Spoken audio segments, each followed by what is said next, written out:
যে রায় বাহাদুর আছেন আমাদের, তার রাশিয়ান বান্ধবীদের অ্যাকাউন্টে অনেক টাকা পয়সা গেছে। এটা একটা মান সম্মানের ব্যাপার। 400 কোটি 500 কোটি টাকা করলে একটা মান সম্মান থাকতো, মার্কেটে একটা ইমেজ থাকতো। এই 4 কোটি টাকা অর্জুন সিংকে দুর্নীতি মামলায় আমাকে ডাকা হয়েছে, কিচ্ছু নেই। এর আগেও 2020 সালেও আমাকে মারার প্ল্যান হয়েছিল।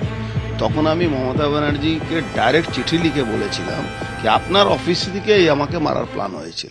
ভাটপাড়া পুরসভায় 4 কোটি টাকা দুর্নীতি মামলায় বিজেপি নেতা অর্জুন সিংকে তলব করেছিল রাজ্য সিআইডি।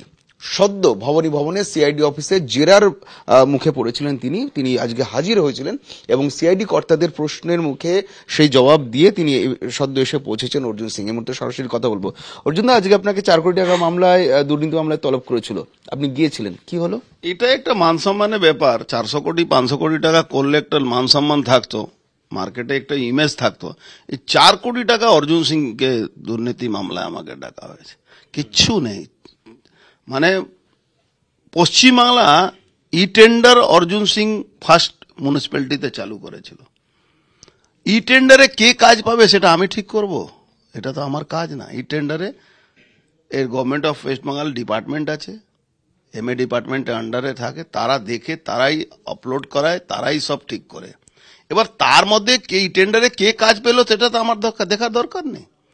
পৌরসভাতে বেশিরভাগ 99 না 100% পৌরসভাতে 60% টাকা পৌরসভাকে জোগাড় করতে হয়, 40% টাকা গভর্নমেন্ট দেয়।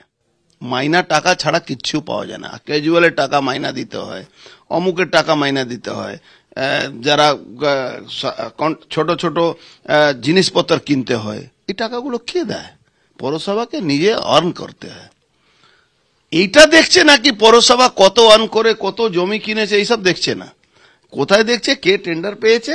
সব পৌরসভা, আপনি চোখ বন্ধ করে যে কোনো পৌরসভাতে চলে যান, আপনি পৌরসভাতে দেখবেন কখনো কন্ট্রাক্টর টাকা পায়, কখনো কন্ট্রাক্টর উপরে পৌরসভাটা। কেন? আজকে ধরুন একটা প্রজেক্ট এলো, টেন্ডার হয়ে গেল, পাস হয়ে গেল সব, আর কাজ শুরু হয়ে গেল, পয়সা এলো অনেক দেরিতে। West Bengal government matching grant না দেওয়াতে অনেক পয়সা দেরিতে আসে। এবার আপনি কাজ করে নিলেন, এবার আপনি টাকা পাবেন না, আপনাকে তো টাকা আমাকে দিতে হবে। তো ধরুন আজকে আপনি বিল লাগালেন কাগজ কলমে, আর কালকে আপনার পেমেন্ট হলো। এ তো কাগজ অলরেডি আগে হয়ে গেছে, অলরেডি ওরা করে দিয়েছে। যেহেতু পয়সা West Bengal government matching grant না দেওয়ার জন্য পয়সাটা অ্যাকাউন্টে আসে না, তার জন্য লেট হয়। তো এটা সবটা নিচে লেভেলে একটা কন্ট্রাক্টর অ্যাকচুয়ালি যদি বলতে গেলে পৌরসভাকে, বেশিরভাগ পৌরসভা 99.99 পৌরসভাকে কন্ট্রাক্টররাই সাহায্য করে চালাচ্ছে আজকে ডেটে। সরকার টাকা দেবে, আজকে প্রজেক্ট পাস হবে, টেন্ডার হবে, 8 মাস পরে টাকা দেবে। কেএমডিএ তে চলে যান না, কাজ হয়ে যাচ্ছে, বছর পর বছর টাকা নেই। এই টাকা ওখানে, ওই টাকা ওখানে, কখনো পেমেন্ট দিতে হয়, কখনো মাইনা দিতে হয়। পৌরসভার অবস্থা এমন আছে। সেই পৌরসভা নিয়ে আমাকে, মানে লজ্জার ব্যাপার, 4 কোটি টাকা দুর্নীতি নাকি আমি করেছি। কি 4 কোটি টাকার দুর্নীতির অভিযোগ আপনার কাছে কেন লজ্জার? দিদিমণিকে ইচ্ছা হলো অর্জুন সিং বিজেপিতে চলে গেল, আচ্ছা ঠিক আছে, একে বাঁশ করে দাও, ওকে কেস দিয়ে দাও। 165টা মামলার মধ্যে এটাও একটা মামলা আছে। 165টা মামলা আমার এগেনস্টে, এটাও একটা মামলা। সিআইডি পোপেট আছে, পুলিশ পোপেট আছে, যা ইচ্ছা তাই করছে। তো এই যেখানে সব ব্যাপারে রাজনীতিকরণ হয়ে গেছে, সেখানে আপনি কোনো কাজ, কোনো রাজনীতি, অন্য বিরোধী রাজনীতি আপনি করতে পারবেন না। আপনাকে জোর করে টিএমসি করতে হবে, এটা কোনো কথা হলো?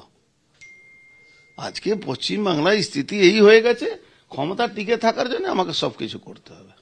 আপনি কি সত্যি মনে করেন অর্জুন সিং এর জন্য 4 কোটি টাকার দুর্নীতির অভিযোগ মান সম্মানের বিষয়?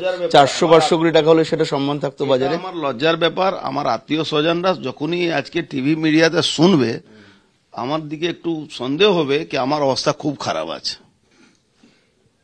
না, এই অভিযোগটা যদি 400 কোটির হতো তাহলে কি সম্মানে থাকতো? সম্মানের ব্যাপার থাকতো ভাই। 400 কোটি টাকা মানে এটা ঘাপলাও করলো, অনেক টাকা ঘাপলা করো। 4 কোটি টাকা কেউ ঘাপলা করে?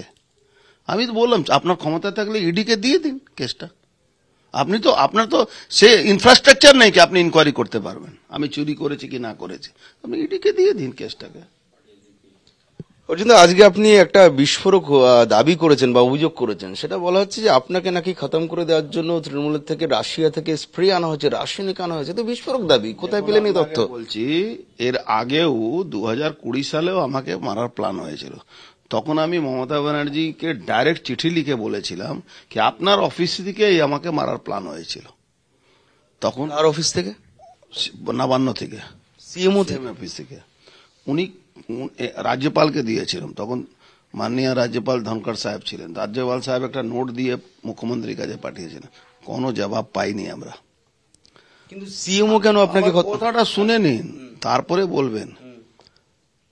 আমাদেরকে পলিটিক্যালি কিছু করতে পারছেন। আপনি দেখুন আমার উপরে কতবার অ্যাটাক হলো। চোরটাদেরকে, সাধারণ ক্রিমিনালদেরকে দিয়ে দেওয়া হচ্ছে। মানে যে আমি বেঁচে যাচ্ছি কি করে? সেন্ট্রাল ফোর্সের একটা ঘেরার মধ্যে থাকি, ওই ঘেরার জন্য আমি বেঁচে যাচ্ছি। আমার শুভেন্দু অধিকারীকে এরা মেন টার্গেট করেছে। এর মেন টার্গেট করেছে। এবার কিভাবে মারতে হবে যাতে কোনো পলিটিক্যাল তার রিয়াকশনও না হয়, কিভাবে মারতে হবে? তো আপনি জানেন পশ্চিমবাংলার যে রায় বাহাদুর আছেন আমাদের, তার রাশিয়ান বান্ধবীদের অ্যাকাউন্টে অনেক টাকা পয়সা গেছে। রায় বাহাদুর? একটাই তো রায় বাহাদুর আছে বাংলায়, অভিষেক ব্যানার্জি। অভিষেক ব্যানার্জি রায় বাহাদুর আছেন, ভাইপো ব্যানার্জি আছেন। তো উনার অনেক বন্ধু বান্ধব আছে, আপনি জানেন। এই নিয়ে অনেকবার মিডিয়াতেও এসেছিল। তো রাশিয়ান মাফিয়ারা থেকে আজকে জানেন রাশিয়াতে, চাইনাতে এমন এমন কেমিক্যাল আছে কি এখানে এই টেবুলে যদি লাগিয়ে দেওয়া যায়, যদি আপনার হার্ট টাচ হয়, আপনি কিন্তু আজকে মরবেন না, 3 বছর পরে মরবে, 3 মাসের পরে আপনার মাল্টি অর্গান ফেলিওর হবে। আমার আশঙ্কা আছে কি আর কোনো জায়গা তো আমাদেরকে এইভাবে করতে পারবে না। তা আমাদের কোথায় করবে? এই সিআইডি কে ডেকে, থানায় ডেকে এইসব করাবে। তা আমার একটা আশঙ্কা আছে, গুন্ডাদেরকে দিয়ে পারলো না, এই আশঙ্কা আমার। শুভেন্দু অধিকারীর ব্যাপারে আমার নিশ্চিত মানে বিশ্বস্ত সূত্রে আমার কাছে খবর আছে কি এই কেমিক্যালটা পশ্চিমবাংলায় আনানো হয়েছে। মানে এটা কি আপনার আশঙ্কা নাকি আপনার কাছে স্পেসিফিক ইনপুট আছে? ইনপুট আছে আমার কাছে, আনানো হয়েছে। স্মাগল করে এসছে থ্রু বাংলাদেশ। বাংলাদেশে জেহাদিদের তো মরুদ্যান আছে পশ্চিমবাংলা, তো স্পেসিফিক ভাবে ওখান থেকে এটা আনানো হয়েছে। কি এই স্প্রেটা কি, এই রাসায়নিকটা কি এক্স্যাক্টলি যদি একটু বলেন? এই রাসায়নিক ব্যাপারে আমি জানি না, কিন্তু এরকম স্প্রে আপনি জানেন ওই নর্থ কোরিয়ার যে আছে ওই তানাসা, তার ভাইকে খুন হয়েছিল, আপনি জানেন একটা এয়ারপোর্টে ওর ভাইকে মারা হয়েছিল। এরকম অনেক লোক মারা, পলিটিক্যাল মার্ডার এইভাবে করা হয়েছে। সেই রাসায়নিক পশ্চিমবঙ্গে আনা হয়েছে আপনাকে শেষ করার জন্য? আমাকে শেষ করার জন্য। আমার কাছে এটাও ইনফরমেশন আছে যে শুভেন্দু অধিকারীর উপরে এরকম একটা চেষ্টা হচ্ছে। কিছু কিছু পত্রকার আমাকে জিজ্ঞেস করে তাহলে আপনি থানায় যাননি কেন? এই থানায় তো সব করা আছে, থানার মধ্যেই তো ডেকে মানে কালকেই তো থানার সামনে একজনকে খুন করে দেওয়া হলো। কিন্তু এখন প্রশ্ন উঠছে যে এই যে আপনার কাছে যে স্পেসিফিক ইনপুটের কথা আপনি বলছেন, আপনার কাছে খবর আছে, পাক্কা খবর আছে আপনি বলছেন, কিন্তু এটা তো বিস্ফোরক অভিযোগ। কিন্তু এটা কে করবে? মানে আপনি আশঙ্কা করছেন কি তৃণমূলের বিরুদ্ধে নাকি পুলিশের বিরুদ্ধে? তৃণমূল, পুলিশ আর গুন্ডা থেকে কি আছে বাংলা, যতটুকু আমার কাছে খবর আছে। আলাদা তো কেউ নেই। এর মধ্যে কে আছে সেটা তো এজেন্সি, আমরা তো হোম মিনিস্টার সাহেবকেও চিঠি করছি এই ব্যাপারে নিয়ে। এই বিষয়ে অমিত শাহকে চিঠি লিখছেন। আপনি আজকে ভবানী ভবনে ঢোকার আগে বিশেষ করে এই দাবিটা তুলেছিলেন এবং বেরোনোর পর ওই বিষয়ে সরব হয়েছেন। আপনি কি কোথাও ভয় পাচ্ছিলেন যে ভবানী ভবনে আপনাকে এই স্প্রে করা হতে পারে? আমার শঙ্কা ছিল, তাই জন্য তো বলেছিল। আমার শঙ্কা ছিল, তাই জন্য আমি ওখানে গিয়েছি। আমি নিজে চুজ করে আলাদা চেয়ার নিয়ে ওখানে বসেছি। ওনাদের রাখার চেয়ার উপরে আমি বসিনি, আমি অন্য ঘর থেকে চেয়ার নিয়ে এসে বসেছি। আমার শঙ্কা আছে এরকম করা হতে পারে। চেয়ারের সাথে কি সম্পর্ক? চেয়ারের উপরে তো লাগিয়ে দিলে আমার হাত সঙ্গে তো চেয়ারের টাচ হবে না, আমার তো চেয়ারের সঙ্গে টাচ হবে। কিভাবে কাজ করে রাসায়নিকটা? আপনি বলছিলেন যে মাল্টি অর্গান লাগিয়ে দিল, আপনার হাত টাচ হলো, আপনার হাতে এলো, আপনার নাক কান কোথাও যদি এরকম মুখে গেল, ইনজেক্ট হয়ে গেল। অর্জুন সিং কি তাহলে এখন এই রাসায়নিকের ভয়ে শঙ্কিত? শঙ্কিত না, কিন্তু বিনা মতলবে শহীদ হওয়ার দরকার কি আছে? কিছু করে শহীদ হব। কিন্তু আপনি যে একটু আগে অভিযোগটা করলেন যে সিএমও থেকে নাকি প্রচেষ্টা হয়েছিল, আমি তো আগে কমপ্লেন করেছি, লিখিত কমপ্লেন আছে, লিখিত কমপ্লেন। মুখ্যমন্ত্রী দপ্তর মানে তো আপনি মুখ্যমন্ত্রীর দিকে আঙ্গুল তুলছেন। আরে তা কার দিকে আঙ্গুল তুলবো? আমাদেরকে তো বিনা উনার নির্দেশে থোড়ে কিছু হবে। কারণ আপনি কি বলতে চাইছেন যে এখন অর্জুন সিং, বিজেপি নেতা অর্জুন সিং ব্যাড বয়? হ্যাঁ, আমি তো এখন ব্যাড বয়।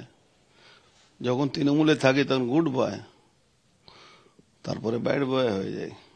এই দুর্নীতিটা, যে দুর্নীতির অভিযোগ করা হচ্ছে 4 কোটি টাকা, সেটা যখন ছিল আপনি তো তখন তৃণমূলে ছিলেন।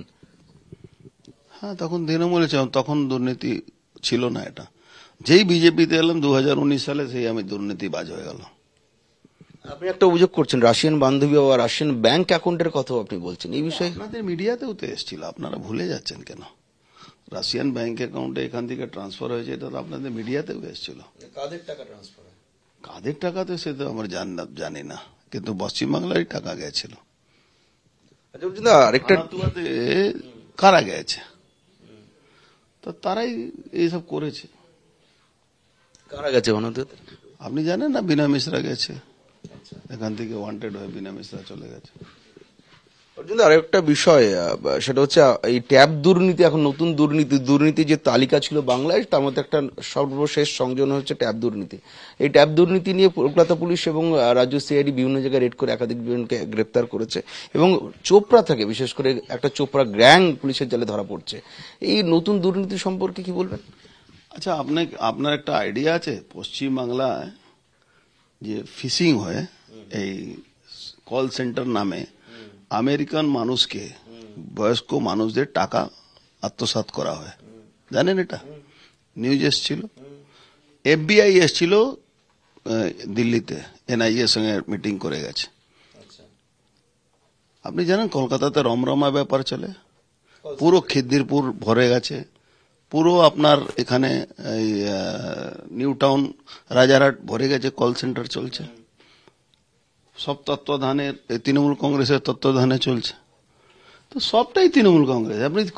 আপনারই খবরে দেখলাম আমরা কি তৃণমূলের নেতার অ্যাকাউন্টে পয়সা ঢুকেছে।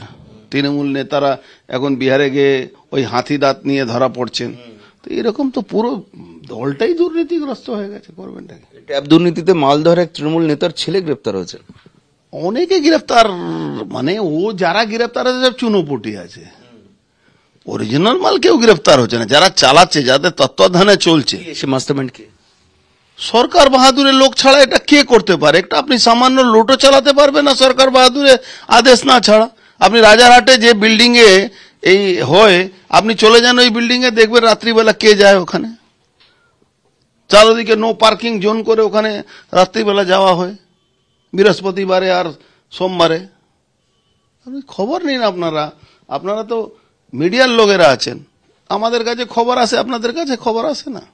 আপনি সরকার বাহাদুর বারবার ব্যবহার করছেন, নাম নিচ্ছেন না কেন? আপনি জোর করে নামও নিয়ে নেব, কি আছে তাতে? যার বিরুদ্ধে লড়ছি তো লড়ছি, সরকার বাহাদুর এই জন্য সম্মান দিয়ে বলছি। সরকার বাহাদুর কাকে বলা যায়? আপনি যাকে ইঙ্গিত করছেন তিনিও মাঝে মধ্যেই বলে থাকেন যে সাহস থাকলে নাম নিয়ে দেখান। আপনি কি তাহলে ভয় পাচ্ছেন?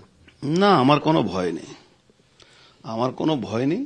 আমি অনেকবার নামও নিয়েছি, এখনো নাম নিতে পারি, আমার কোনো অসুবিধা নেই। বেশ, আজকে সিআইডি কি আপনাকে আবার আসতে বলেছে? না, আসতে বলে কোর্ট থেকে অর্ডার করাতে হবে, এমনি থোড়ে যাব। ওদের উপরে আমার ভরসা নেই। তাও তো আমাকে আজকে অনেক প্রিকশন, জলের বোতল নিয়ে যেতে হলো আমাকে, ওখানে অনেক রকম প্রিকশন নিয়ে বসতে হলো। ও একবারও উঠে যায়নি কোথাও। আচ্ছা, বেশ, অসংখ্য ধন্যবাদ। কথা বললাম বিজেপি নেতা অর্জুন সিং এর সঙ্গে। 4 ঘন্টা আজকে ভবনে তিনি ছিলেন, সিআইডি জেরার মুখে পড়েছিলেন, এবং যে 4 কোটি টাকা দুর্নীতির অভিযোগে তাকে তলব করা হয়েছিল, যদি অর্জুন সিং এর দাবি তিনি ই টেন্ডারের মাধ্যমে সেই টেন্ডার পাস করেছিলেন তার ভাটপাড়া পুরসভায় তিনি যখন চেয়ারম্যান ছিলেন। তবে অর্জুন সিং মনে করছেন যখন তিনি তৃণমূলে ছিলেন তখন তিনি গুড বয়, কিন্তু বিজেপিতে যাওয়ার পরে কিন্তু ব্যাড বয় হয়েছেন, যার ফলে রাজনৈতিক প্রতিহিংসার কারণে এই মামলা দায়ের তার বিরুদ্ধে। ক্যামেরা পার্সন অর্ঘ্য ঘোষের সঙ্গে রাজেশ সাহা, আজ তাক বাংলা।